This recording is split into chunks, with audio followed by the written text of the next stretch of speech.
कहाँ ले गई थी इसे राधा? मैं इतनी चिंतित हो गई थी, मुझे तो लगा मैंने इसे खो दिया है।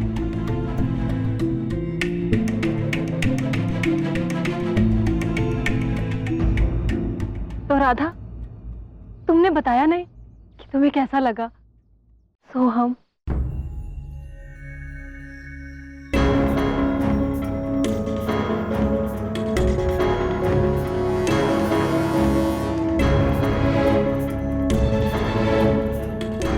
देख लेना कान्हा, राधा ना ही कहेगी।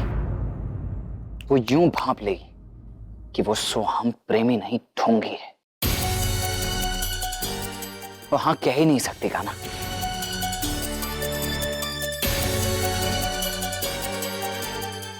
यही मेरी प्रत्येक कविता की प्रेरणा है, बल्कि मेरी प्रत्येक कविता इन्हीं के लिए तो रची गई है।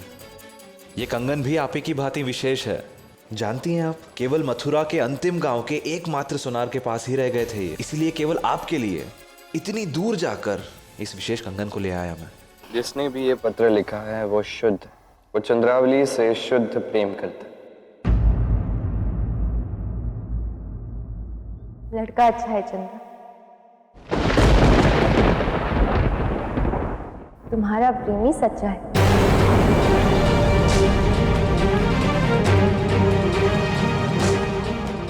असंभव।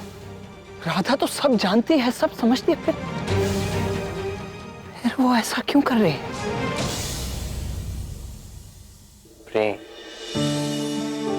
प्रेम जो राधा का अस्तित्व है, उस अस्तित्व से राधा दूर जा रही है तब।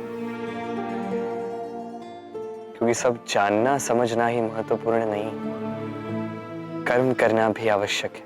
क्योंकि बिना कर्म के व्यक्ति का अस्तित्व बिखर जाता है। तो अब कान्हा, अब क्या होगा? इस प्रकार तो हम और भी विकट समस्या की ओर बढ़ रहे हैं।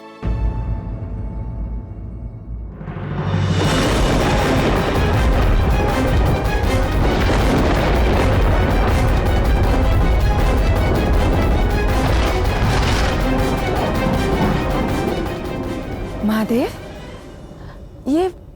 ये सब क्या हो रहा है? मेरा एक भक्त अपनी पूरी शक्ति से मेरा आह्वान कर रहा है गौरी। कौन भक्त? कंस। ओम नमः शिवाय, ओम नमः शिवाय, ओम नमः शिवाय, ओम नमः शिवाय। तो क्या आपको कंस के पास जाना होगा? उसे वर देना होगा? भक्त को उसकी भक्ति का फल देना ही होता है गौरी। परंतु दुख केवल इस बात का है कि कंस जो भी वर मांगने वाला है, उससे मेरे आराध्य श्री कृष्ण को अनंत पीड़ा भोगनी होगी।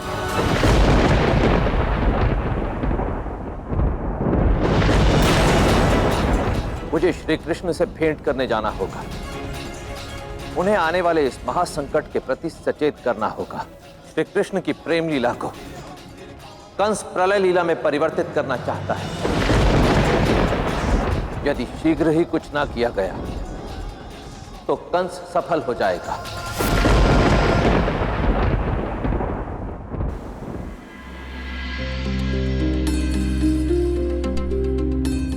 क्या हुआ चंद्रावली, इतनी मुरझाई हुई क्यों?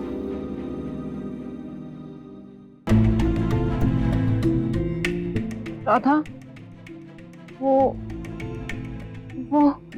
वो क्या चंद्रावली, बोलो ना क्या हुआ?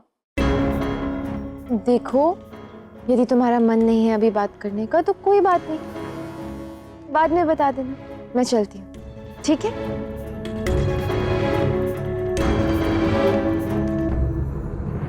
राधा सुनो तो। राधा, मेरे माता पिता आए हुए हैं और तुम तो जानती ही हो मुझे सोहम से विवाह करना है। तुम जाओ ना मेरे माता पिता के पास, केवल तुम ही मेरी सहायता कर सकती हो। तुम्हारी सहायता तो स्वयं नारायण भी नहीं कर सकते। क्यों राधा? हमारी सहायता करो कान्हा। प्रेमी का सबसे बड़ा सहारा उसका प्रेम ही होता है। भगवान केवल उनकी सहायता करते हैं जिनके मन में प्रेम पर विश्वास हो। देखो, मेरी सखी सुदेवी के विवाह में कृष्ण ने कहा था, यदि किसी व्यक्ति में इतना साहस नहीं कि वो अपने प्रेम के साथ खड़ा हो सके, तो वो प्रेम प्रेम नहीं होता। तुम्हारे लिए मैं बात कर सकती हूँ, तुम्हें सहायता चाहिए मैं करूंगी, किंतु तुम्हें बात तो करनी होगी ना। मैं तुम्हारे साथ खड़ी हूँ। किंतु राधा, माँ बाबा ने ना कर दिया तो? नहीं नहीं, मुझे बड़ा भय लगता है राधा।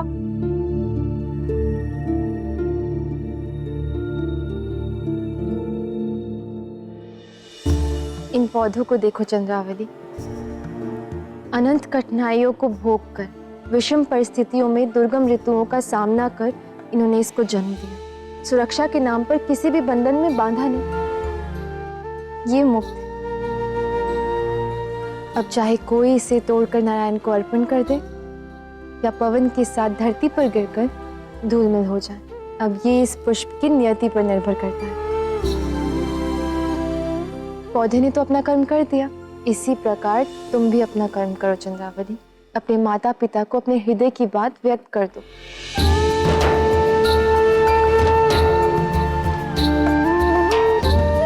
अब जैसे इस पुष्प को मैं नारायण के श्री चरणों तक पहुंचाऊंगी, उसी प्रकार तुम्हें तुम्हारे प्रेमी तक पहुंचाने का प्रयास मैं अवश्य करूंगी चंद्रावली। कृष्ण की सुनो, वो कभी गलत नहीं हो सकता, किंतु प्रथम पग तो तुम्हें ही लेना होगा ना। तुम्हारे कर्म और कर्म फल की यात्रा तुम्हें ही करनी होगी चंद्रावली।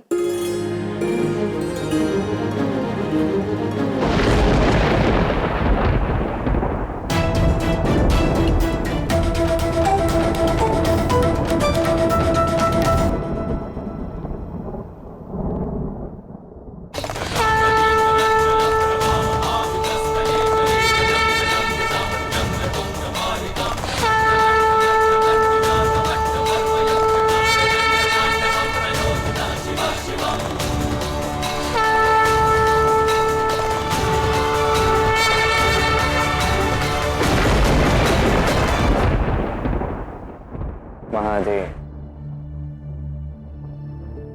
हे आराध्य, कंस कठोर तपस्या करके मेरा आह्वान कर रहा है। जानता,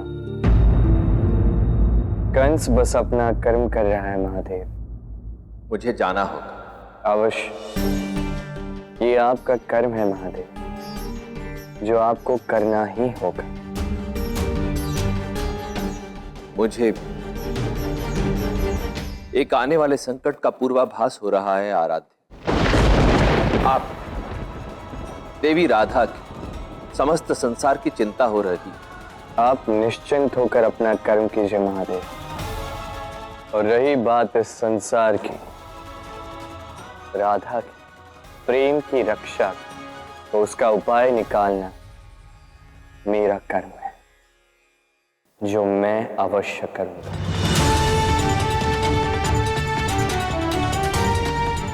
आज्ञा दें आराध्य।